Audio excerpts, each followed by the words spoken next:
ეს mentorship-ის მე-12 ეპიზოდია, სადაც დღეს ვისაუბრებთ თუ როგორ გავხსნათ აი იმ ტექნიკური ნაწილით, რაც აქამდე ვისწავლეთ ტრეიდები. რაც აქამდე ისწავლეთ ხალხო, ის ტექნიკური ნაწილი სრულიად საკმარისია, რომ თქვენ მარკეტზე პროფიტული ტრეიდები გახსნათ და პროფიტულები იყოთ, იმიტომ რომ ეგ კონცეპტები ყველაფერი მუშაობს მარკეტზე პროფიტული არის. მაგაზე ღელვა არ მოგიწევთ. ერთადერთი თქვენ რაზეც ღელვა მოგიწევთ, ხო? არის ის, რომ მარკეტზე შეაგროვოთ data, აი ამ ჩემგან მოცემული ცოდნით. Data შეაგროვოთ, რაც ნიშნავს, რომ data შეაგროვოთ ნიშნავს, რომ ჟურნალში, რომელიღაცა ეპიზოდში ჟურნალი განვიხილე, იქ რასაც ვლაპარაკობ, ჟურნალში ყველაფერი უნდა ჩაინიშნოთ და თქვენ სტრატეგიაზე მეტი და მეტი ინფორმაცია შეაგროვოთ, რომ თქვენი სტრატეგია საბოლოო ჯამში თვეების განმავლობაში იყოს პროფიტული. ამას თუ თქვენ გააკეთებთ მინიმუმ 9 წელი, თქვენ უკვე მზად იქნებით მარკეტზე, რომ თავისუფლად იტრეიდოთ. ეხლა ეს 9 წელი შეიძლება ბევრს ისე მოგესმათ, რომ აი, სად მაქვს 9 წელიო, მაგრამ ვერცით საქმეს ვერ ისწავლით 9 წელი თუ არ და ისა მინიმუმ 9 წელი თუ არ დაუთმეთ თავჩაღუნული დრო, ეგ იცოდეთ. ერთი თხოვნა მექნება, რა თქმა უნდა, როგორც ყველა ვიდეოში ვახსენებ, რომ Wealthy AI Trading-ზე, ჩვენს Instagram-ზე Wealthy AI Trading გვწერია, სახელი შევცვალეთ, გადმოხვიდეთ და დაგვაფოლოვოთ, იმიტომ რომ ძალიან კარგ ხარისხიან ვიდეოებს ვზებთ, testimonials-ი, ჩვენზე, ბევრად უფრო მეტი ინფორმაცია არის აქ ვიდრე სხვა პლატფორმებზე, Instagram-ზე უფრო ეგ ხარე გვინდა დავიჭიროთ. Instagram-ის შემდეგ შეგიძლიათ გადახვიდეთ ჩვენ საიტზე და აქაც ნახოთ ძალიან ბევრი საინტერესო ინფორმაცია. ასევე ნახოთ ჩვენ სერვისებს აქ, დააჭერთ დაწყებას და შეავსებთ აქ თქვენთვის თქვენ სახელ გვარს, გასცემთ ამ კითხვას პასუხს, ამ კითხვასაც პასუხს გასცემთ, ტელეფონის ნომერი ჩაწერთ და შემდეგ უკვე თქვენზე ჩვენ ვიზრუნებთ. შეგიძლიათ აქ კიდე ჩამოხვიდეთ, მოსწავლეების შედეგები ნახოთ და ჩვენი გუნდის წევრები. მოკლედ, ამით მეტი რო აღარ მოგაწყინოთ, მოდი შევუდგეთ ახლა საქმეს და გავაანალიზოთ ჩვენ მარკეტი.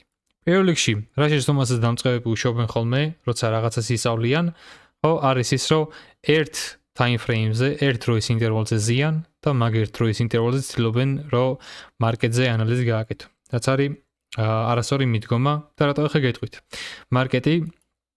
მარკეტზე პირველ რიგში ჩვენ გვინდა რომ რაღაცა დამცავი გქონდეს მაღალი time frame-დან გამომდინარე რა. მაღალი time frame-ი ნებისმიერი time frame-ია იმაზე, მაღლა ვიდრე entry-ს ვაკეთებთ. ეხლა მე მაგალითად ვიყო swing trader-ი. არსებობს სამი ტიპის ტრეიდერი, scalper-ი, swing-ი, day trader-ი და მოკლედ დავით position-იც შევსვათ თუ გინდათ. აი 4 იყოს. Scalper-ი არის, რომელიც რავი, მაქსიმუმ 1 საათი გაჩერდეს ტრეიდში, ეგეც შეიძლება რა, double time frame-ზე ვინც ტრეიდობს, ანუ 5 წუთიან დაბლა რო აკეთებს entry-ს რა. Swing trader-ი არის ისეთი ტრეიდერი, ვის რამოდენიმე დღე კვირა რჩება ტრეიდში. Day trader-ი არის, ну, intraday trader-იც მეორენაირად. დღის განმავლობაში რო რჩება ტრეიდში და position trader-ი არის ინვესტორი. მოკლედ ნებისმიერი ტიპის ტრეიდერი რაც არ უნდა ვიყოთ, აი თუნდაც ახლა მე 15 წუთიანზე ვაკეთებდი მარკეტზე entry-ს, ხო, აი მაგალითად ვაკეთებდი აი ამ ფეროლგებიდან entry-ს, ხო, 15 წამიანზე. ეს entry მარტო არ გამომდინარეობს აი ამ 15 წუთიანი მოძრაობიდან. ეს უბრალოდ არის ჩემთვის 15 წუთიანი confirmation-ი რა, რომ მარკეტი აქედან, ანუ რაღაც ადგილიდან, ანუ აი აქედან სადღაც რო ავიდა აქ მარკეტი, აი აქ რო ავიდა სადღაც, ხო, აქედან რო ჩამოვა, ამას მაღალი time frame მეუნება და 15 წუთიანი მიკონფირმებს მაგ მაღალ time frames. მაგალითად გადავიდეთ. აქ მარკეტი რა ნაწილში არის? აქ მარკეტი ავიდა აი ამ ფეროლგებში.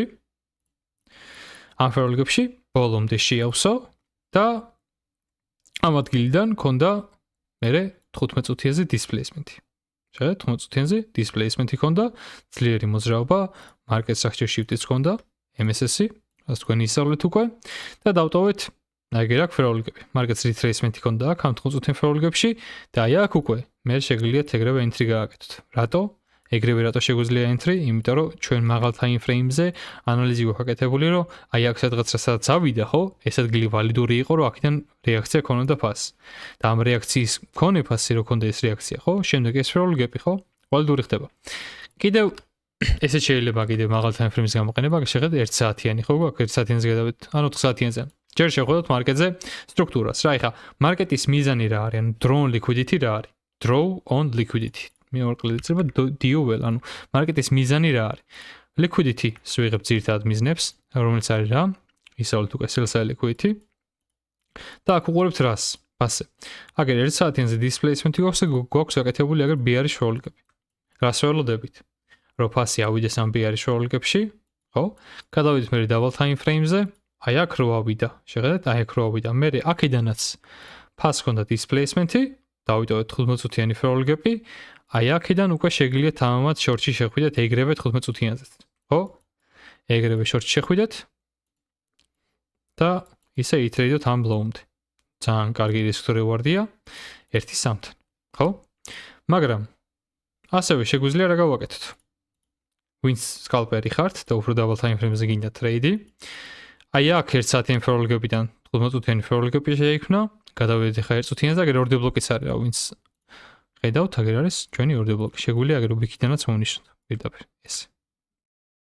ჩვენი B არის ორ დებლოკი, ხო? გადავიდეთ ახლა 1 წუთიანზე.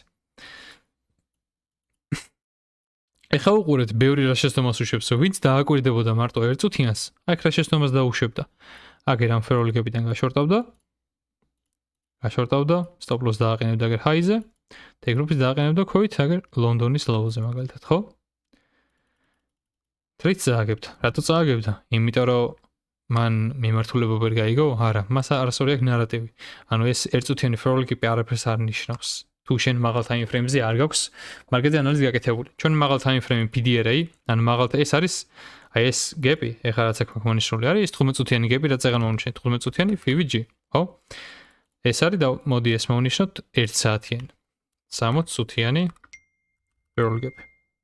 ხო? ფასი ავიდა ამ 15 წუთიან შროლიკებში, აქედან ველოდებით რას ეგრევე შევდივართ? არა, არ შევდივართ. აი ძალიან ხარისხიანი ინფორმაციას გაძლევთ ეხლა ხალხო, ამას mentorship-ის სტუდენტებს ვასწავლი ხოლმე. ვინც ჩვენთან ფასიანი აქვს ნაყიდი. ველოდებით აქედან ფას რეაქციის შეზღუდვას ყოფს ორი ბიარის ანტელი აიგეთ და შევდივართ? არა. ველოდებით მარკეტზე მაღალაბუთობიან სეტაპს, რომელიც არის displacement-ი. displacement-ის გარეშე ტრეიდი არის დაბალაბუთობიანი რა. მე გაიგეთ შროლიკებს და შროლიკებს შევაკეთებთ entry-ს. ეხლა აქ რა მოხდა? გავაანალიზოთ. აი ამ შროლიკებშივე ხდება манипуляცია. ანუ აგერ ეს swing high დროზე ადრე ვინც გაყიდა, აი ვინც იფიქრა რომ აგერ ორი ბიარის ანტელია და აქედან ჩამოვა და ესა ტრეიდს გავმაზა, ვინც ეგ იფიქრა, ხო? შევიდა stop loss-ა დააყენა high-ზე. მარკეტი ადის, liquidity-ს იღებს, რომელიც არის რა? buy-side liquidity-ს იღებს, დროზე ადრე ვინც გაშორტა იმ ხალხს ყრის ტრეიდიდან და ეხლა აქ ჩვენ რა შეგვიძლია? ჩვენ შეგვიძლია აგერ აი ორ დებლოკი გვაქვს, 1 2 3 ბულის ანტელი, ორ დებლოკი გვაქვს და აგერ B არის შროლიკები გვაქვს, აგერ ესე შეგვიძლია მოვნიშნოთ. B არის შროლიკები. ხო? ჩვენი entry შეგვიძლია დავაყენოთ. აი აქ ორ დებლოკზე stop loss-ი გენდება high-ზე და take profit-ი შეგვიძლია დავაყენოთ აგერ ლონდონის low-ზეც და ჩვენი external target-ი შეიძლება იყოს ეს. ეხლა უყურეთ. ეს არის 1.15-თან risk to reward-ი. ეს ასეთ ტრეიდებს სულ ვერ დაიჭერთ. ეს არც არის საჭირო, იმიტომ რომ თქვენი კონცენტრაცია მარკეტზე უნდა იყოს იმაზე, რომ თქვენ დაიჭიროთ ყოველ დღე თუ არა, ანუ დროთა განმავლობაში, რამოდენიმე დღეების განმავლობაში თქვენ დაიჭიროთ მარკეტზე მაღალაბუთობიანი ტრეიდები სისტემატიურად. ერთი გავარდნილი ტრეიდი, ხო? თქვენს ტრეიდინგ პორტფოლიოს ვერ გაზრდის. ერთი გავარდნილი ტრეიდი და მე 20 წაგება. ხო? ამიტომაც ჩვენ სისტემატიურად ნელ-ნელა აი ამ ჩვენ ტრეიდინგ ბალანს ესა ვზრდით და არა ერთი გავარდნით ვიღებთ პროფიტებს რა. ეხლა ამ ტრეიდში როგორი მენეჯმენტი შეგიძლიათ გააკეთოთ? ხო, შეგიძლიათ გზა და გზა, ხო, აიღოთ ფარშალები, ანუ თქვენი პოზიციის ნაწილები. აი მაგალითად create limit order-ი გავაკეთოთ. შევიდეთ ლიმიტი ხო. შევიდეთ მოდი 5 კონტრაქტით. და აქ რო შევალთ, ხო, გზა და გზა მე ფარშალებს ავიღებ, ანუ აი 5-ით ხო ვარ, ხო? გზა და გზა მე ნაწილს ავიღებ ტრეიდისას, იმიტომ რომ იცოდეთ რომ მარკეტზე სულ ბოლომდე მართალი ვერ ვიქნებით რა, აი სულ ბოლომდე ყოველთვის მართალი ვერ ვიქნებით, როგორც ყველა ჯერზე მარკეტზე მართალი ვერ ვიქნებით, ხო, ისე სულ ბოლომდე მართალი ვერ ვიქნებით. ეხლა მარკეტი რო აქედან აქამდე არ ჩამოდიოდეს, ხო? მე აი აქ მინიმუმ, ხო? კიდე მაქსიმუმ, ხო მაქსიმუმ. ამშულობა. ხო, კაროჩი, აქ თუ არა, აქამდე შემიძლია მე პოზიციის რაღაც ნაწილი ავიღო 50%-ზე მეტი, რომ სულ ბოლომდე მართალი თუ არ ვიქნები, ხო? მე მაინც მოგებაში დავრჩები. შეიძლება იმდენივეს ვერ მოვიგო, რომ მთლიანად აქამდე გავყვერა, რაც სრულად ნორმალურია. თავარი არის თქვენი კონცენტრაცია იყოს სისტემატიურ მოგებებზე და არა ერთ-ორ გავარდნილ ტრეიდზე. შემდეგ შევყავართ მარკეტ ტრეიდში, რავი stop loss high-ზე, take profit-ი, მაგერ ლონდონის low-ზე დავაყენოთ. და ეხლა რა ხდება? მენეჯმენტი როგორ ხდება ტრეიდის? რავი, აგერ 5 კონტრაქტით ვარ ხო? აი 3-ს ავიღებ აქ. 3-ს ავიღებ აქ. რავი, კიდე ერთი შემიძლია მე ესე ვაკეთებ ხოლმე, ერთს კიდე გზაცად მე ავიღებ, ხო? ან შემიძლია საერთოდ ერთი გზა დავიღო და აი ვაფშე რანერის დატოვება ქვია ამას, რომ აი თუ გამივარდა საკაიფოთ და თუ მარკეტზე კარგი კონდიცია იყო და ეს არის ჩემი external, ანუ შორი ტარგეტი, ანუ ესე ტარგეტებს სულ ვერ აიღებ, ხო? რაღაც ერთი კონტრაქტი დარჩება მაგამდე, რომ მე მაგ ერთი კონტრაქტის დიდი ჭყალებში ფული დავწერო. ჩამოვიდა, 2 take profits მიარტყა, ეს ერთი კონტრაქტი აქამდე დარჩება, stop loss გადმოვიდა break even-ზე, ანუ იქ იმ ადგილას სადაც ფასი რომ მოვიდეს არ წავაგებ, არც მოვიგებ, მაგ ერთი კონტრაქტით, იმიტომ რომ ჩემი პოზიციის დიდი ნაწილი უკვე აღებულია. მე მოგებაში უკვე ვარ საკაიფოთ. ხვდებით? ესე გავადიდო კარგად. აი ხო, ანუ უკვე $2200 მოგებული აქვს, ნუ დოლარებში თქმა არ მიყვარს ეხა ეს რავი. ნაღდი ფული არ არის. მაგრამ რა მნიშვნელობა აქვს, ხო? ან ტრეიდი მოგებული მაქვს, დიდი risk reward-ი მაქვს დაჭერილი, აქ ავიღე 2.7-ზე, აი ამას თან სულ ვერ იზამთ. 2.7-ზე, 2 risk reward-ზე, თითქმის 3-ზე ავიღე 3 კონტრაქტი. აქაც რავი, აი თითქმის კი არა 4-ზე ავიღე 1 კონტრაქტი, ხო? და დანარჩენს ვტოვებ რავი. აქამდე, ხო? გამოდის ძალიან დიდი risk reward-ი. ხო და რავი, თუ ჩამოვა თუ არა და კიდე მე ხანდახან შეგიძლიათ რავი კიდე stop loss-იც გააყოლოთ ხოლმე მარკეტს, გააყოლოთ და ჩამოვიდა ჩვენს ბოლო ტარგეტამდე მარკეტი. ეს ჩვენს ბოლო ტარგეტამდე ჩამოვიდა. რა თქმა უნდა, ესეთ ბოლომდე ამხელა ტრეიდებს სულ ვერ დაიჭერთ, მაგრამ იცოდეთ რომ მარკეტზე ანალიზი კეთდება ეს. ხო? რასაც ცუდი ტრეიდერი და კარგი ტრეიდერი ტექნიკურ ანალიზში რა შეცდომასაც უშვებს, ხო? მე ამ ვიდეოში ვისაუბრე და ეს იყო რომ მაღალ time frame-ზე ანალიზს არ აკეთებენ. მაღალ time frame-ზე ანალიზს რო არ აკეთებ, ესე იგი მარკეტზე ცუდ მარკეტზე შედიხარ ტრეიდში. იმიტომ რომ მაღალ time frame-ს თუ არ მიყვები, ესე იგი დაბალბოთობიან მარკეტზე ტრეიდობ, ხო? თუ ტრეიდობ და ძირითადად ხო, აი ეგეთი ბანძის ეტაპები უფუჭებს ხოლმე ხალხს თავიანთი ტრეიდების ხარისხს რა. კონცენტრირდით ხარისხზე და არა ტრეიდების რაოდენობაზე. და დროთა განმავლობაში, ხო? როცა სისტემატიურად შეინარჩუნებთ მაგ შედეგს, თქვენ ტრეიდინგში წარმატებულები იქნებით. დღეისათვის ხალხო სულ ეს იყო. მადლობელი ვიქნები და ძალიან გამეხარდება თუ არხს გამოიწერთ. ნენელა ვიზრდებით და ძალიან მომწონს ეს ყველაფერი.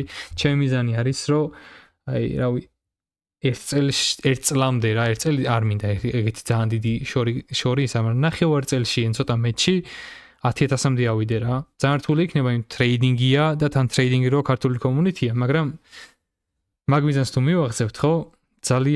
ძალიან ბევრი და ძლიერნი ვიქნებით და ძალიან ბევრს გავაგონებთ ჩვენ ხმას, თუ რა არის რეალურად ტრეიდინგის სწორი ინფორმაცია რა. გამოიწერეთ და ლაიქით და დამიწერეთ კომენტარები, თუ რა გინდათ რომ შემდეგ ვიდეოებში ნახო. კომენტარებს ვკითხულობ ხოლმე. ის მოთხოვნები, რაღაცეები, რაც გაქვთ, რომ გინდათ ამ მენტორშიპიდან გაიგოთ, ხო? უბრალოდ მოითმინეთ და ყველაფერი იქნება. მადლობა კიდევ ერთხელ ყურადღებისთვის და დროებით. წარმატებულ ტრეიდინგს გისურვებთ.